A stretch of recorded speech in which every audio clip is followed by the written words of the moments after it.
ब्राह्मणों का कहना है कि आप लोग शूद्र होकर हमारे वहाँ कथा कैसे कर सकते हैं, उनका ये मानना है। ये बताइए कि मैं उन लोगों से मैं ये कह देना, जब पीडीए सुन सकता है, जब गरीब जनता सुन सकती है, तो क्या गरीब जनता याद करके कथा नहीं कह सकती? सिर्फ सुनने के लिए है। जब स्कूल में पढ़ाया जाता है तो हम सब पढ़ के कोई टीचर बनता है, कोई अधिकारी बनता है, कोई डीएम एसडीएम बनता है, तो कथा भी वैसे ही है। ये वर्चस्ववादी जो लोग हैं, इन लोगों का कहना ये है कि आप लोग सिर्फ हम लोग की कथा सुनो, कहो नहीं। क्यों आप ये काम कर रहे हैं? ये काम हमारा है तो हमको करने दीजिए, आप लोग हमारा काम क्यों छीन रहे हैं? अरे असली काम तो सत्ता में जो नहीं करते, हमारे अखिलेश यादव जी सत्ता में नहीं है, सत्ता का काम तो हमारे अखिलेश यादव जी कर रहे हैं। ये कहीं ना कहीं भाजपा को नहीं पच रहा है, क्योंकि हम लोग विपक्ष में हैं और सत्ता का काम जब विपक्ष वाले नेता करने लगे, हमारे अखिलेश यादव जी करे, तो उन लोगों को कहीं ना कहीं पारा जो है, पारा उन लोगों का पारा अब नीचे लो हो रहा है, क्योंकि आने वाले भविष्य के मुख्यमंत्री हमारे अखिलेश यादव जी हैं। अच्छा, एक लड़का आया और उसका जब गया मुकदमा लिखवाने, तो उस लड़के के जेब से दरोगा जी ने 24,000 रुपए छीन लिए और वो पैसा में से आधा पैसा यहाँ भाजपा कार्यालय पे पहुंचवाते हैं। तो ये कहीं ना कहीं अधिकारी भी सब मिले हुए हैं, राम जी को ये लोग बदनाम कर रहे हैं। मुनिया छीना जा रहा है, उन लोग का पैसा छीना जा रहा है, चैन छीना जा रहा है, उन लोग का ढोलक छीना जा रहा है।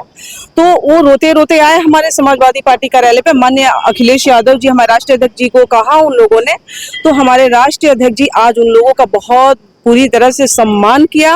और साथियों नमस्कार, मैं वीरू और आप देख रहे हैं काकोरी दंगल। दोस्तों, इस वक्त सोशल मीडिया पर एक बड़ी खबर जो निकलकर सामने आ रही है, जो पूरे प्रदेश को कहीं हिला के रख दिया है।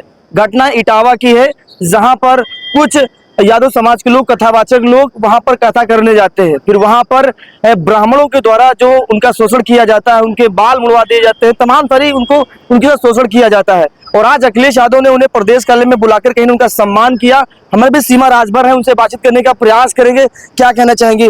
देखिए क्या कुछ हो रहा है। देखिए, कथावाचकों के साथ जो घटना हुई, इस पर आपका क्या कहना चाहेंगे? आप हम यही कहना चाहेंगे कि पहले तो आपको बहुत बहुत धन्यवाद, जो ये बहुत अच्छी मुद्दा उठाया आप। आज का जो हम लोग का जो मेन मुद्दा था, जो यही था, ये जो कथावाचक जो लोग हैं, बताइए, ये कथा कह रहे हैं, अब उन लोगों के साथ हारमोनिया छीना जा रहा है, उन लोगों का पैसा छीना जा रहा है, चैन छीना जा रहा है, उन लोगों का ढोलक छीना जा रहा है। तो वो रोते रोते आए हमारे समाजवादी पार्टी कार्यालय पे। माननीय अखिलेश यादव जी, हमारे राष्ट्रीय अध्यक्ष जी को कहा उन लोगों ने, तो हमारे राष्ट्रीय अध्यक्ष जी आज उन लोगों का बहुत पूरी तरह से सम्मान किया और समाजवादी कार्यकर्ताओं द्वारा सम्मान किया गया और उन लोगों को बढ़ावा दिया गया कि समाजवादी लोग हम आप लोग के साथ हैं। जी, ब्राह्मणों का कहना है कि आप लोग शूद्र होकर हमारे वहाँ कथा कैसे कर सकते हैं, उनका ये मानना है। ये बताइए कि मैं उन लोगों से मैं ये कह देना, जब पीडीए सुन सकता है, जब गरीब जनता सुन सकती है, तो क्या गरीब जनता याद करके कथा नहीं कह सकती? सिर्फ सुनने के लिए है।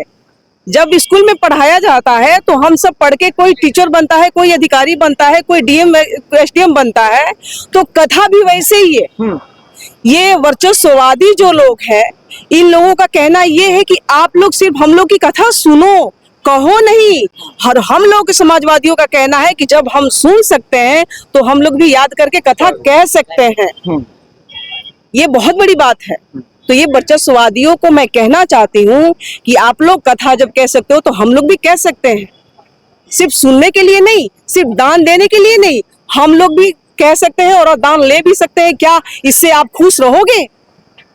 तो यही सब चीजें कहना तो चाहिए। राम राज में ये सब घटना क्यों हो रही है? क्यों राम राज है? योगी जी कहते हैं राम राज चल रहा है, और राम राज में दलितों के साथ, पिछड़ों के साथ ना राम ने दिया ना रहीम ने दिया, जो दिया बाबा साहब अम्बेडकर ने दिया।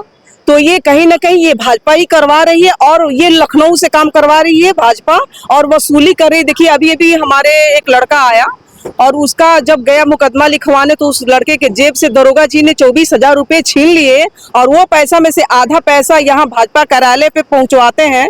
तो ये कहीं ना कहीं अधिकारी भी सब मिले हुए हैं, राम जी को ये लोग बदनाम कर रहे हैं और ये लोग रावण का काम कर रहे हैं, भाजपा के लोग। जी, तो क्या लग रहा है कि अभी तो कह रहे थे 400 पार की बात कर रही है, अभी तो इतने में इतना कुछ हो रहा है। जो 400 पार होता तब क्या होता?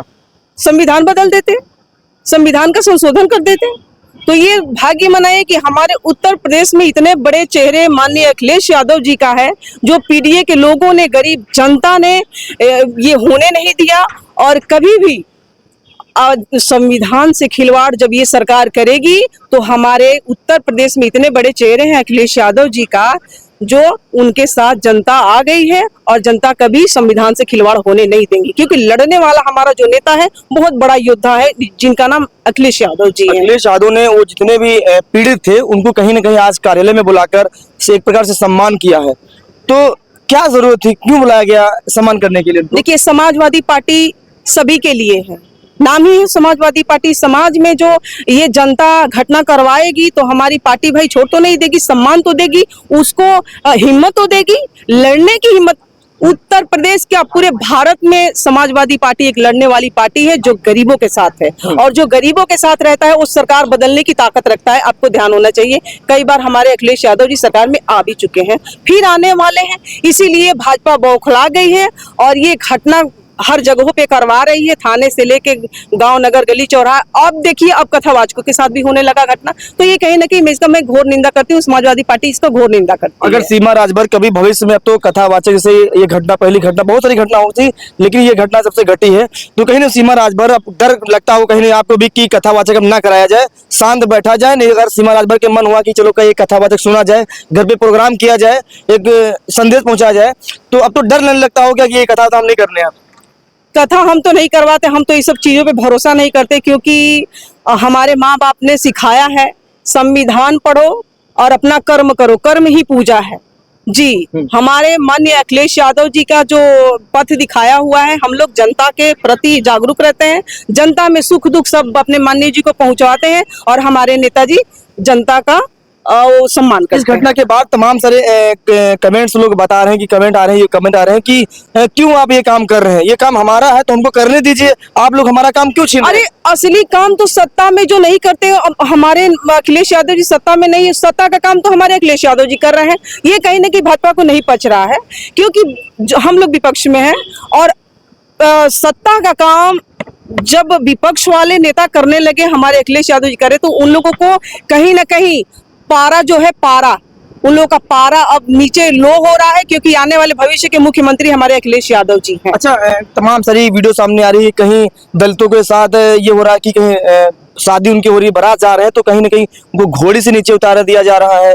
अभी एक घटना है कि कुछ लोग अंबेडकर की जयकारा लगाएंगे तो उनको तमाम सारी से घटनाएं आ रही है, क्यों दलितों के साथ ये सब क्यों हो रहा है? ये संविधान विरोधी, मैंने बोला वर्चस्ववादी लोग, ये वर्चस्ववादी लोग ही कर सकते हैं। समाजवादी लोग संविधान बचाने के लड़ाई लड़ रहे हैं, ये लोग संविधान मिटाने की लड़ाई। बताइए, वही गरीब आपको वोट करता है, वही गरीब सरकार बदलता है, बनाता है, तो ये कहीं ना कहीं ये भाजपा जो सरकार है ये डरी हुई है कि आने वाले भविष्य के समाजवादी की सरकार आएगी और हम लोगों का खात्मा करेगी। एक वो दौर था कि रामराज का वो दौर था कि जहाँ पर प्रभु श्री राम माता सबरी के जूठे बेर खाए थे, और आज के दौर में क्या अंतर आप देख रहे हैं?